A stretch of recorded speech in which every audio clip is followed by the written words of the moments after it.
Hi friends, কেমন আছো তোমরা সবাই? আশা করবো তোমরা সবাই খুব ভালো আছো আর আমিও খুব ভালো আছি। তো দেখো, এখানে কিন্তু আমি আর মা চাল নিয়ে বসে পড়েছি।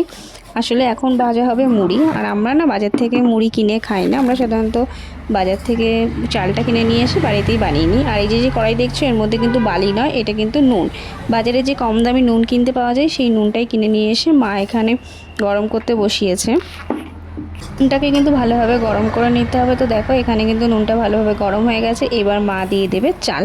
চাল দেওয়ার সঙ্গে সঙ্গে কিন্তু ভালো করে নাড়াতে হবে, রেখে দেওয়া যাবে না। আস্তে আস্তে করে ভালো করে নাড়ালে পরেই কিন্তু মুড়ি একদম হয়ে যাবে। তো দেখো, এই দেখো মুড়ি কিন্তু হওয়া শুরু হয়ে গেছে। তো এইভাবে ভালো করে কিন্তু নেড়ে নিতে হবে। আর এই দেখো, একদম কিন্তু সব মুড়ি হয়ে গেছে। দেখেছো কি সুন্দর। আর এই মুড়িটা কিন্তু খেতে খুব ভালো লাগে। বাজার থেকে যে কেনা মুড়িটা খায়, তার থেকে বাড়িতে তৈরি করা এই মুড়িটা সবথেকে কিন্তু বেশি ভালো লাগে খেতে। এবার এটাকে চেলে নিতে হবে, নুনটার মুড়িটাকে আলাদা করে দিতে হবে, ব্যাস। তারপরে কিন্তু একদম গরম গরম বাড়িতে মুড়ি তৈরি হয়ে যাবে। তো চলো, আজকের মতো টাটা।